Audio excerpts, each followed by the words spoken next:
semuanya, kenalin namaku Aisyah Rizky Paramita, teman-teman boleh panggil aku Sasa.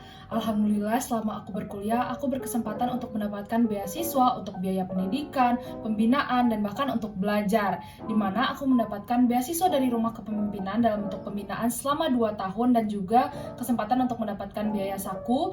Yang kedua, aku mendapatkan beasiswa dari Bank Indonesia dimana aku mendapatkan biaya pendidikan 12 juta per tahunnya.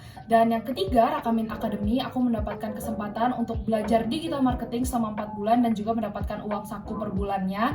Dan yang terakhir, mungkin teman-teman banyak kenal aku dari beasiswa ini, dimana aku mendapatkan Indonesian International Student Mobility Award atau IISMA, dimana aku belajar 1 semester di luar negeri yang dibiayain sepenuhnya oleh pemerintah. Kali ini aku pengen bikin satu section beasiswa with Aisyah buat teman-teman pejuang beasiswa, dimana aku bakal bahas motivation letter, essay, wawancara, dan info-info beasiswa buat teman-teman. Semoga lewat segmen ini teman-teman bisa kebantu dan bisa dapetin beasiswa yang lagi teman-teman idamkan. Di keempat beasiswa ini aku melalui 2 tahapan seleksi, di mana tahapan pertama yaitu pemberkasan, di mana aku submit dokumen-dokumen, lalu ada essay atau motivation letter. Setelah selesai di tahap 1 akan diumumkan siapa yang akan ikut ke tahap interview. Nah, di video kali ini aku bakal ngasih tips and trick buat teman-teman supaya teman-teman bisa ace your interview. Without further ado, let's go!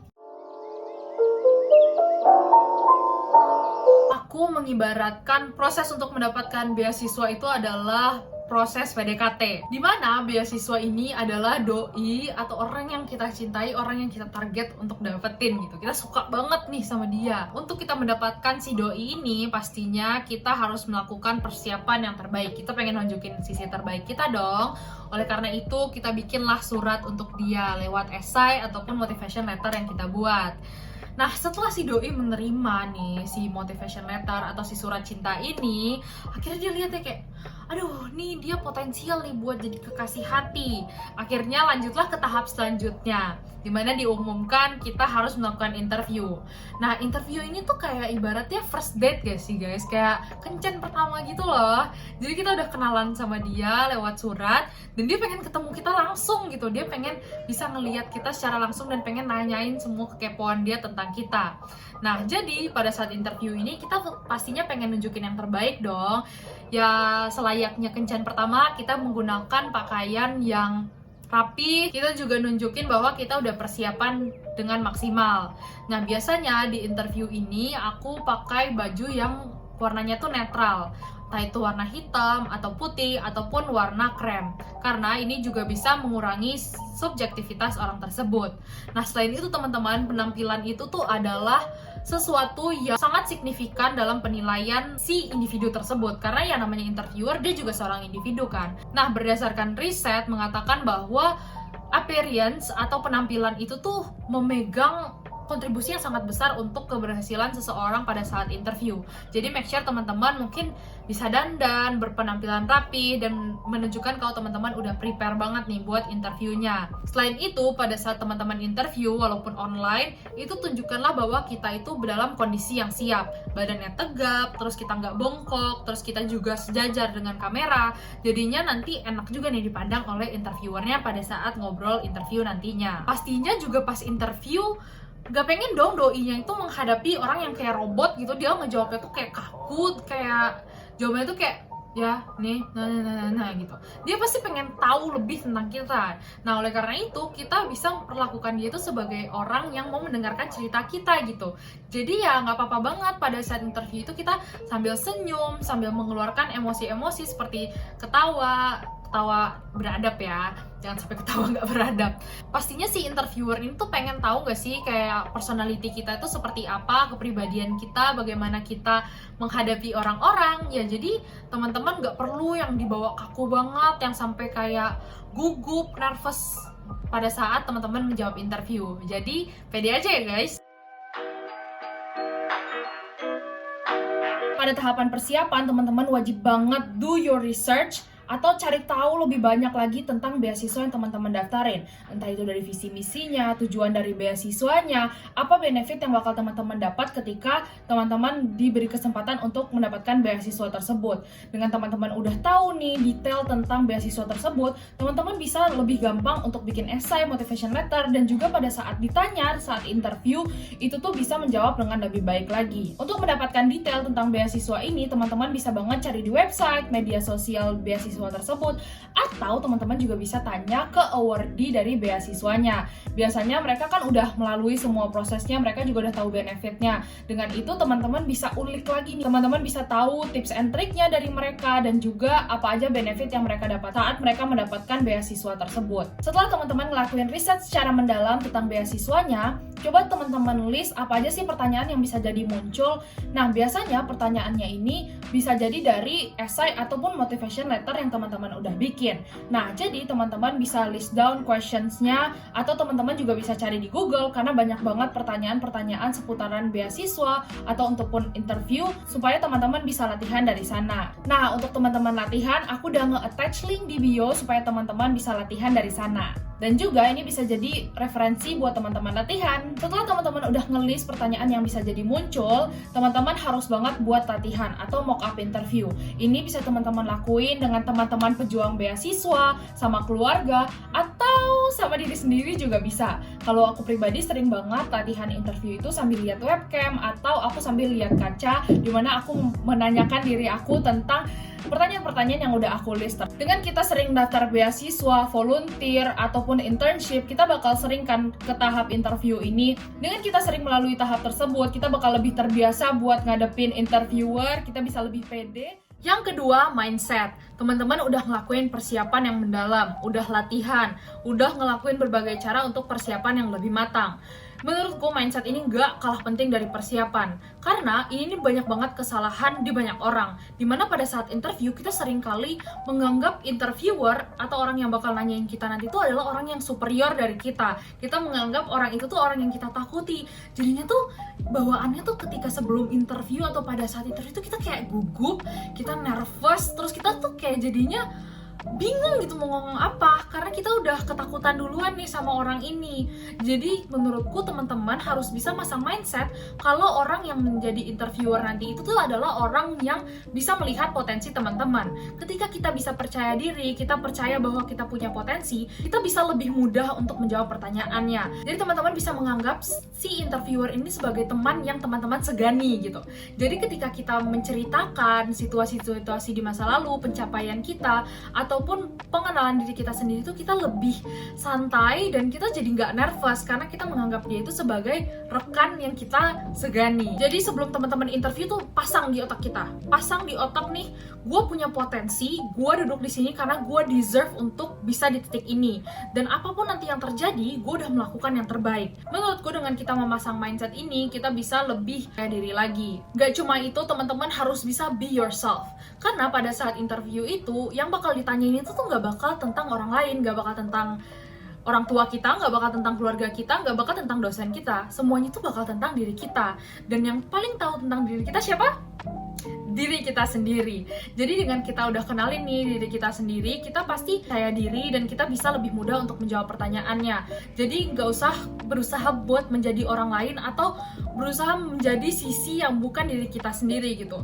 Jadi percayalah kalau teman-teman tuh punya potensi dan teman-teman udah bisa ke tahap interview ini, udah nunjukin kalau teman-teman tuh keren banget loh. Yang ketiga, perkenalan diri. Nah, di setiap interview itu pasti pertama banget itu tuh kita disuruh kenalan nih sama interviewernya. Tapi bingung gak sih kayak mau perkenalan di mana nih? Apakah aku harus menyebutkan namaku, tempat lahirku, alamat rumahku, hobiku, orang tuaku ini apa segala macam? Apakah seperti itu? Nah, jadi tuh kayak ini salah satu concernku dulu juga pada saat aku mau interview, karena pertanyaan kayak tell me about yourself atau kenalkanlah diri kamu pada interviewer tuh kayak menjadi sesuatu yang sangat tricky gitu. Nah, jadi di sini aku pengen ngasih tahu ke teman-teman cara paling gampang untuk perkenalan diri, yaitu menggunakan format past, present, future. Nah, jadi ketika teman-teman menggunakan metode ini, itu tuh bakal lebih runut gitu. Apa pengalaman kita saat ini, kita lagi mengerjakan apa, dan apa aspirasi kita di masa depan. Nah, begini contohnya. Selamat siang Bapak Ibu interviewer, perkenalkan nama saya Aisyah Rizky Paramita, biasa dipanggil Sasa. Saya merupakan mahasiswi bisnis Islam angkatan 2018. Melalui jurusan ini, saya mengetahui bahwa ada namanya mata kuliah marketing. Sejak saat itu, saya mulai passionate di bidang ini dan juga mengikuti beberapa pengalaman untuk bisa memperdalam lagi tentang marketing melalui magang, membangun agensi, dan juga mengikuti digital marketing bootcamp. Oleh karena itu, saya percaya melalui beasiswa ini, saya bisa memperdalam lagi mengenai dunia marketing, dan dari sini saya ingin bisa berkontribusi lebih di dunia marketing dan untuk UMKM nantinya. Nah, jadi gitu guys, kalau misalnya kita lagi perkenalan diri, make sure teman-teman itu tuh bisa memberikan energi yang positif buat interviewernya. Jadi kita bisa mulai dengan senyuman, dan kita juga bisa memberikan energi yang juga 100%, bahkan 110%. Jadi saat kita interview itu, make sure kita tuh bisa memberikan energi yang baik atau positif ke interviewernya. Hal ini bisa ditunjukin lewat intonasi suara kita, senyuman kita, binaran mata kita, itu tuh bisa kerasa oleh interviewernya. Nah, jadi pada saat aku menjelaskan tentang diriku sendiri, itu aku biasanya pakai metode yang aku bilang tadi, past, present, future. Jadi aku bilang pengalamanku di masa lalu, saat ini aku mengerjakan apa, dan apa aspirasiku di masa depan melalui beasiswa ini. Nah, dari sini kita bisa kelihatan bahwa kita tuh orang yang punya plan yang jelas gitu. Kita pengalamannya apa, presentnya ngapain, dan masa depan tuh kita mau ngapain tuh align gitu lewat perkenalan ini. Jadinya ini bisa jadi hook yang baik supaya si interviewer ini lebih minat lagi nih untuk dengerin cerita kita. Yang keempat, cara jawab pertanyaan interview. Nah, jadi pada saat interview itu bakal banyak banget pertanyaan yang sifatnya itu situasional. Misalnya pertanyaannya, jika teman-teman mengalami kendala dalam akademik, apakah yang akan teman-teman lakukan untuk menyelesaikan permasalahan tersebut? Itu kan pertanyaan yang sangat situasional ya, ibaratnya ada situasi tertentu dan bagaimana caranya kita bisa memecahkan permasalahan tersebut. Nah, jadi resepnya kalau ada pertanyaan-pertanyaan semacam itu, pakailah STAR method. Jadi kita menjelaskan situasinya, lalu kita jelaskan task atau hal yang kita lakukan dan action, lalu baru kita beritahu resultnya apa. Dengan menggunakan STAR method ini bakal memudahkan si interviewer untuk mengerti konteks atau permasalahan yang kita hadapi, bagaimana kita menyelesaikannya, dan apa resultnya. Selain itu juga ngebantu kita supaya kita nggak ngalor ngidul gitu jawabnya. Kadang-kadang tuh kan ketika kita menjawab pertanyaan, kita tuh kan ibaratnya segi menceritakan masa lalu kita gitu. Kita pasti ada masa-masanya kita distract lah, kita tiba-tiba malah keluar jalur. Jadi dengan kita menggunakan STAR method ini, kita udah punya nih line yang lurus gitu. Ibaratnya nggak muter-muter kemana-mana. Ataupun ketika teman-teman mungkin pas jawab pertanyaan itu tuh udah ngalor tidur, ya teman-teman bisa balikin lagi ke topik awalnya gitu. Untuk tahu lebih lanjut tentang STAR method ini, teman-teman bisa banget nonton video-video di YouTube, atau nanti aku bakal attach link tentang STAR method ini supaya teman-teman bisa pelajari lebih lanjut. Yang kelima, expect the unexpected. Yang namanya interviewer ya, kita tuh nggak pernah bisa nebak apa yang ada di otak mereka. Kira-kira apa pertanyaannya, apakah bakal sesuai dengan essay kita, apakah sesuai dengan motivation letter kita. Kita tuh kayak have no idea about that. Kita bakal udah ngelakuin riset, kita udah mau ke interview, tapi tuh ada aja gitu pertanyaan yang bisa muncul di otak mereka dan ditanyain ke kita. Nah, jadi di sini mungkin kayak kita jadi ngeblank kan pas ditanyain hal yang kita bahkan kayak kurang prepared atas hal tersebut. Nah, jadi aku ada cheatnya nih buat teman-teman. Jadi teman-teman dengerin baik-baik ya. Jadi ketika teman-teman menghadapi pertanyaan yang sekiranya teman-teman masih bingung nih ngejawabnya seperti apa, teman-teman tuh bisa recap lagi atau ulangi lagi pertanyaan dari si interviewer tersebut. Tapi dengan cara yang sopan. Nah, aku contohin seperti ini ya. Mohon maaf Bapak Ibu, saya izin ulangi lagi pertanyaannya. Pertanyaannya A, B, C, D, E, F, G. Terus dikonfirmasi, apakah benar demikian Bapak Ibu? Nah, jadi dengan ini kita tuh kayak ibaratnya jadi cheat lah, supaya kita bisa menggunakan waktu saat kita recap itu untuk memikirkan lagi jawaban yang ingin kita keluarkan.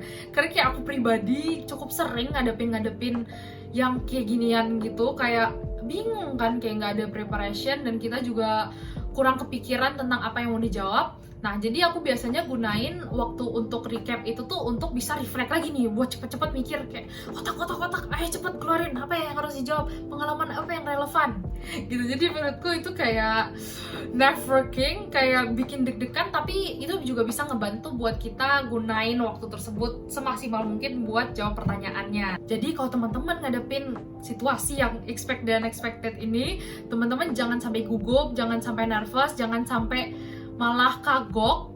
Teman-teman bisa banget tanya aja lagi pertanyaannya itu seperti apa supaya kita bisa reflect kembali. Atau sekiranya teman-teman emang nggak ngerasa ada yang relevan, ya jujur aja gitu. Teman-teman nggak perlu buat made up something yang nggak pernah terjadi ke interviewer ya, karena menurutku kejujuran itu tuh nomor satu ya pada saat interview. Karena pada saat interview itu pertanyaan-pertanyaan yang muncul tuh bakal lebih pada jawaban teman-teman gitu. Pada saat kita jawabnya emang jujur dari pengalaman kita jadi bisa ngejelasin lagi nih. Jadi make sure teman-teman be yourself aja. Sekian tips and trick untuk wawancara. Good luck teman-teman yang sekarang lagi daftar beasiswa, semoga dimudahkan semua prosesnya. Dan ingat ya mindset yang tadi dan juga persiapan-persiapan yang bisa teman-teman lakuin. Dan aku sangat rooting for you. Aku bakal selalu dukung teman-teman lewat konten-kontenku. Jadi semoga teman-teman bisa semakin semangat lagi dan bisa mencapai dan mendapatkan beasiswa yang teman-teman pengen dapetin. Good luck guys, see you on the next video, bye! Kalau teman-teman ada pertanyaan atau hal yang pengen didiskusiin, langsung komen di bawah ya.